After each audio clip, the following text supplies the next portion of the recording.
Potawatomi and the Miami who were here and still maintain influence in this area. The different waves of migration that brought all kinds of different people to Elkhart County that makes it the really diverse and great place that it is to live today.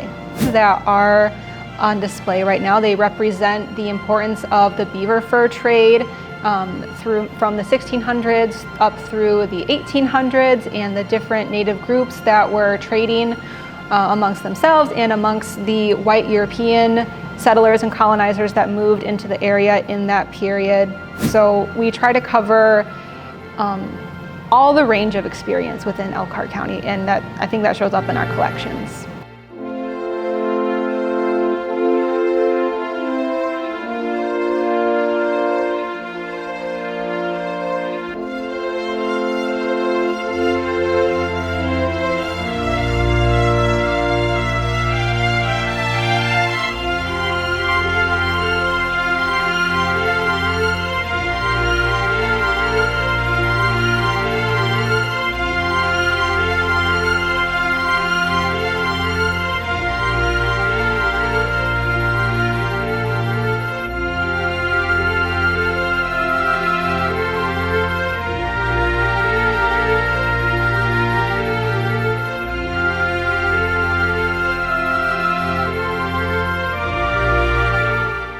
Family and friends, I am today here at the Elkhart County Historical Museum. It's an amazing place. I am kind of a little bit ashamed that I haven't been here before, but no problem because I got a tour today by Jennifer. Jennifer, thank you so much for making the time. You are the curator, and but before I go any farther, let me get your last name right. You said Blue-in Policelli, correct? Hey, you got it. Yeah, Blue-in Policelli. Thank you so much for the tour. This is so exciting. There are so many things to learn. I have no idea where to start. But let's start with, we're at the Elkhart County Historical Museum. It has been here since 1968. 1968. Yeah, the museum has been here that long. The building dates to 1903 because we were a high school before we were a museum. And even though it's in Bristol, Indiana, this actually covers the whole Elkhart County, correct? Yes, that is correct. We have items in our collection from every township throughout Elkhart County, and our goal is to tell the story of all of Elkhart County's people. And not just the old Elkhart County people, but different periods, because you go all the way back to what you said, 12,000 years?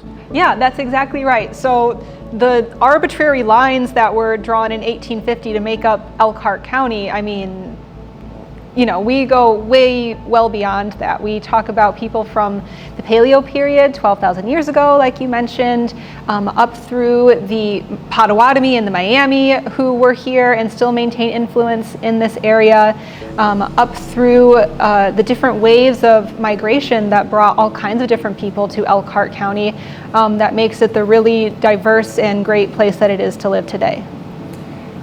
Tell me some of the highlight artifacts found here in the museum. I know some of this is staying in my mind, but please tell us.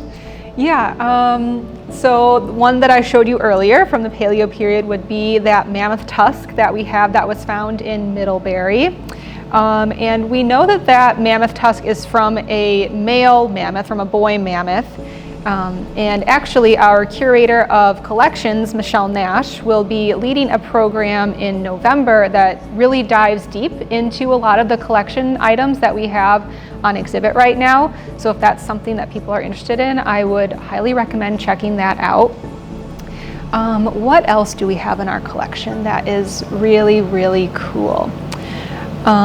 So we have a lot of furs from the fur trade period that are on display right now. They represent the importance of the beaver fur trade from the 1600s up through the 1800s, and the different native groups that were trading amongst themselves and amongst the white European settlers and colonizers that moved into the area in that period. We have items from the New York Central Railroad on display right now. That it's kind of hard to overstate the importance of the railroad and the impact that it had when it first came to Elkhart County in the 1850s. We have items from the county home on display. The county home was around in Elkhart County from the 1890s up through the 1980s. And it was a place where elderly people, poor people who didn't have a place to go could live and get care from the government and be cared for there. So we try to cover all the range of experience within Elkhart County, and I think that shows up in our collections. That's amazing. Before we go any further, tell us the hours of operation for the museum, please. Yeah, so we are open from Tuesday through Saturday from 9 a.m. to 5 p.m. Amazing, thank you. So let's get into the history. What does history does to the community, to know our history, to know where we come, to know the things that we together have overcome. You know, there's a lot of information, but when people leave the door of the museum, you know, what do they take home, do you think? Yeah, so what's coming to mind is the sense of placemaking, of making a place for yourself. And when you know your history and when you can see your history of yourself, your people group reflected in a museum, I think you get a sense of, I belong here. And a lot of times in museums, it's not necessarily about like the mental knowledge of what you learn, but a lot of times it's more about what you feel when you go into a space. So if someone comes here and they don't see themselves reflected in the history that we have up on our walls, then they might leave with a really negative experience, a negative feeling. And that's something that we want to address and we want to rectify. We want people to feel welcomed and like they belong when they come to the museum, and that they can see themselves in the history that's reflected here. Because if we share a history, then we can relate more easily to each other. We can overlook our differences of opinion more because we can point to the shared past that we have. Bingo. I think I agree with you on that regard, that it can bring us together to be reflective upon, you know, the things that we have lived together, and even the people that are no longer with us today, because, you know, they did something, they built something that we're enjoying today. Yeah, we stand on their shoulders for sure. That is correct. And to see, you know, the migration, for example, of the Potawatomi people, they had to flee the area. They were forced, actually. And now we just talked briefly about the Hispanic population migration to this area. I was referring to the 90s, the 90s, where I saw the biggest growth in population, how that, you know, could, you know, affect the feeling per se of, you know, the people that already live here, but at the same time of the migrants. And so looking at the past and knowing that this is not something new, this is not the very first time that it has happened, kind of gives me a little bit of a peace. We overcame that. We can overcome anything, right? It's a matter of coming together, looking at our history and accepting who we are and learning about our past. Yeah. But you as the curator and also do programming for the community, you're not just happy with people coming to the museum and looking at all these things. You want to take it to the community. Tell me, what are some of the ideas that you have? Absolutely. So we are looking at a full slate of programs that we have coming up that we're hoping to reach the community with. The closest one is going to be on October 3rd, and that is called Tales and Treats. And so this is kind of your kickoff to spooky season type event. It's going to be family friendly.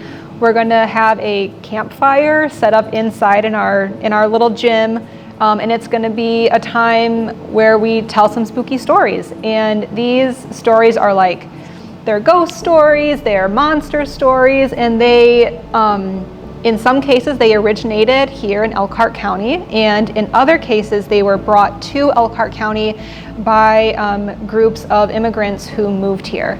And this is an event that we're going to be partnering with Elkhart Public Library for. Andrea Torres, who does programming for Elkhart Public Library, is going to be coming and sharing some stories from the Latino Hispanic community. So that should be really interesting. And we'll also be partnering with the Bristol, Indiana Heritage Society for that program as well. They're going to come and share a few stories from the Bristol area. So we'll get a good mix of stories at that event. Amazing. You were telling me about doing a presentation, I believe, with Suma Prieto in the future? Yeah.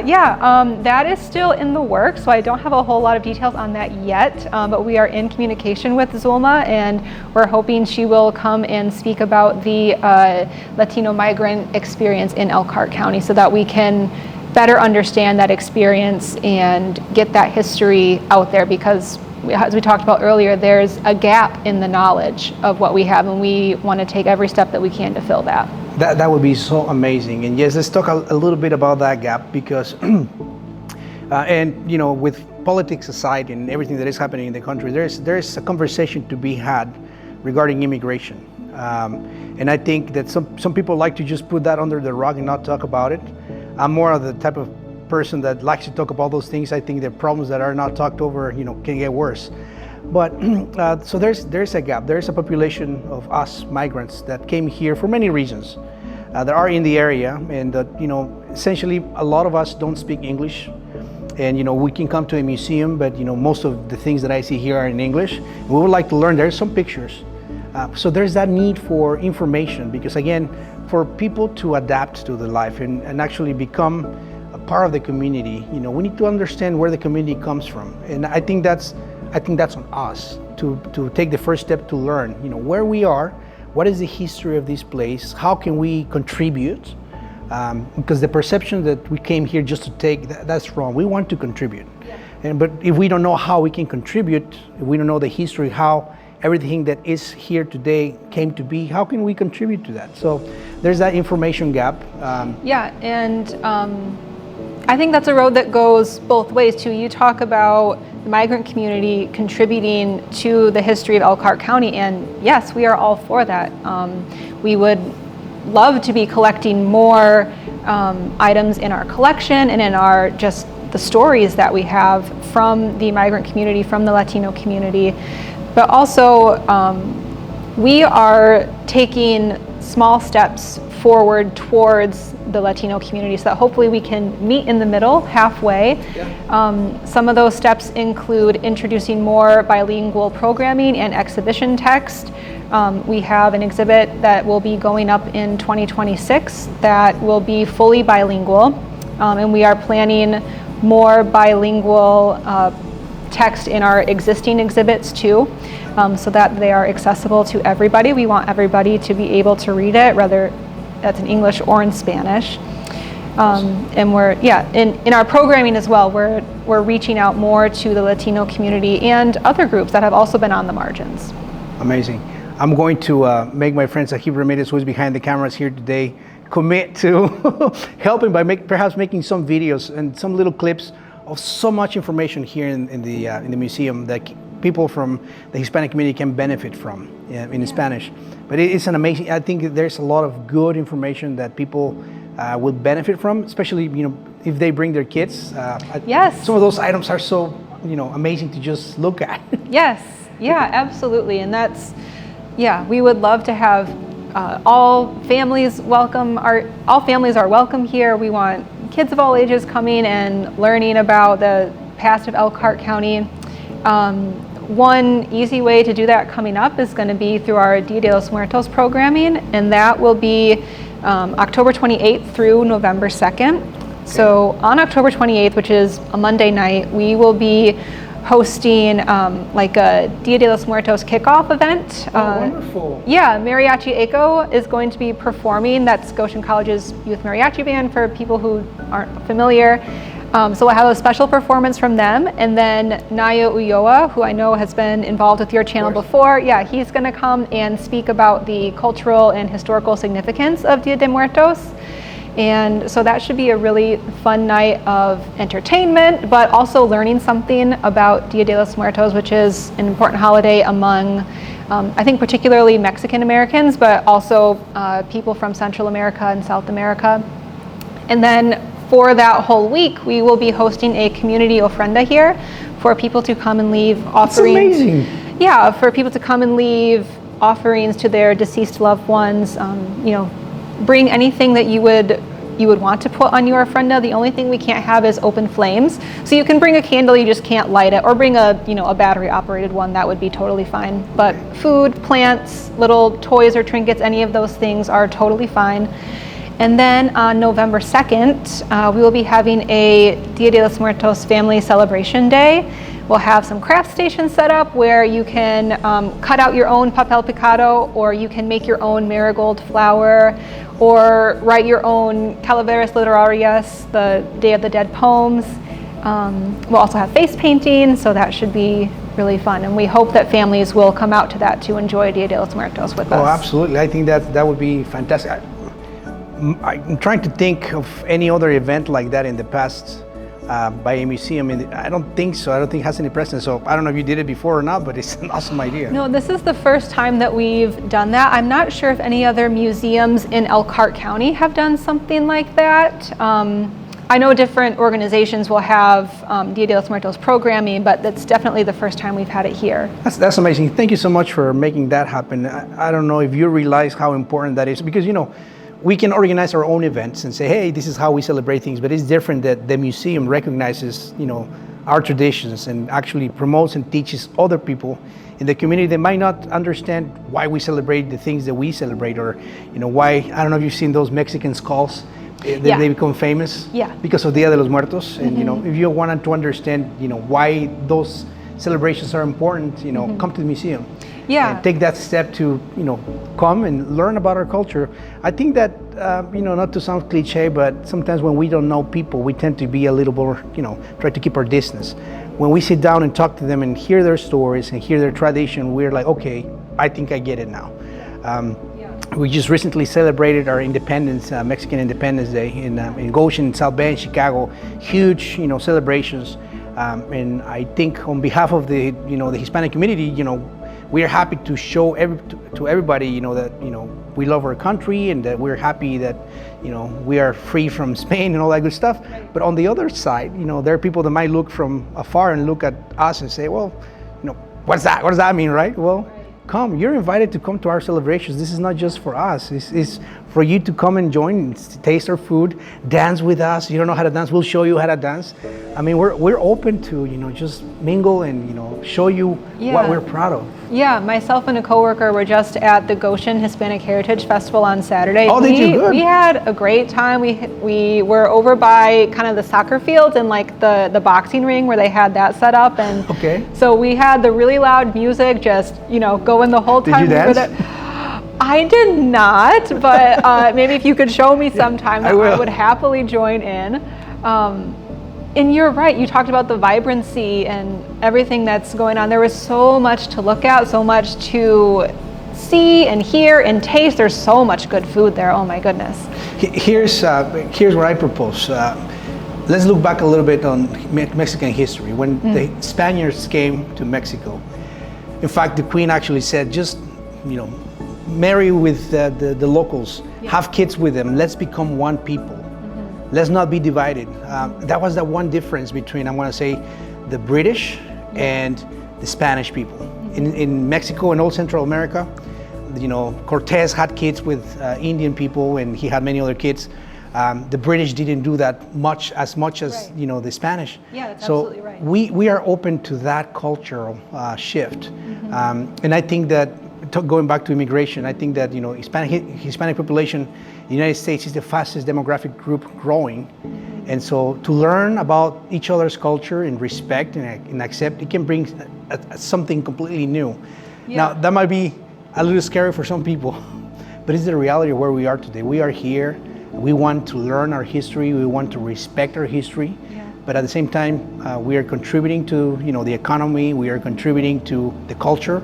So let's have more events like this. This is amazing. Yeah. Well, and speaking of Día de los Muertos, and going off of what you were just saying about the blending of cultures, that's what Día de los Muertos is, in my understanding. There was, among the indigenous, the native populations in Mexico, there was already like a Day of the Dead celebration. But then the Spanish Catholics came in, and those traditions mixed with the native traditions and created what is now Día de los Muertos. And it just, I think it was the Catholics who moved the celebration to around kind of like Halloween type period, and so I think there's a misconception among non-Hispanic people in the United States that Dia de los Muertos is Mexican Halloween, and it's totally not. Yeah, and so that's why it was really important to us to bring in someone who has the background in this, in NIO, and he will come and talk about what's so special about this celebration and how it's a beautiful mixing of different cultures. And so I'm really looking forward to it. Awesome, that's amazing. What other ideas do you have? So you've been in this role for a very short period of time. April, you said? Yeah, I started in April, so I'm still kind of learning my way through Elkhart County history and getting to know all the different people of the county. So yeah, I'm still pretty new. Okay, so what other ideas do you have for your new role, but also to impact the community with history? Yeah, so I've talked a little bit before about wanting to bring in the stories of people that have traditionally been on the margins. So going forward in our programming, in our exhibits, we're going to be centering those people. That's our goal anyway. We talk a lot here among the staff of the museum that that's a moving target. You know, it's never going to be like, okay, we've made it, we've centered the people that are on the margins, we can stop talking about them now. No, it's an ongoing process and relationship building with the community, and so we're going to continue to be taking those steps, including with the Hispanic community, including with the Indigenous community. I have a meeting on Thursday with some people from the Miami tribe, and so we'll be working on scheduling some programming with them where they can come and speak to us about their culture. So that's kind of what's on the horizon. We'll be incorporating a lot more programming on people that are on the margins, and something that we also want to try to do is just have fun with the past. It doesn't always have to be, you must come and learn. You know, we can have some fun too. Absolutely. And so some of the things that we have coming up, we'll be focusing on learning a historical skill, for instance. So like in December, we're hosting a sourdough bread workshop. You can come and learn how to make sourdough bread and kind of get in touch with the past that way of making your own bread back when people still did that. Wow. I'm planning some other things in that vein where we can learn about beekeeping as a traditional skill, and we can learn about sewing and quilting and learn, you know, kind of use our hands to understand the skill and understand how people lived in the past. Amazing. Anything else you would like to let our audience know about the museum that we might be neglecting today? Yeah, so I think we mentioned briefly that we're open from 9 a.m. to 5 p.m. on Tuesday through Saturday. Also, every Saturday for the rest of this month, we will be having guided tours of our main exhibit, which is Crossroads of Elkhart County. That would be a really good opportunity for people to come and get like first-hand guided tour of the main part of Elkhart County history that we tell. So I would encourage people to come out to that. Okay, sounds good. Excellent. Well, Jennifer, thank you so much for your time in this amazing interview and the tour. Yeah, thank you for coming. I'm so happy to host you here. Thank you. Hope you come back again soon. My pleasure, our pleasure. Family, friends, please make sure you put this on your calendar. Let's go to October 22nd, you said it's going to start, right? The Día de los Muertos? October 28th. 28th, I'm sorry. October 28th, and it's going to last for a whole week. Yes. Correct? Yep. Put it on your calendars, make sure you don't forget that. We'll be here. I want to be here. And also make sure you share, like, and subscribe if you haven't done so. This is so important. I believe that the history in the Elkhart County Historical Museum is a place that everybody in our county should visit. And I invite you to do so. And again, make sure you like, share, and subscribe. And make sure also that you don't miss that event in October 28th. Again, thank you so much. Thank you.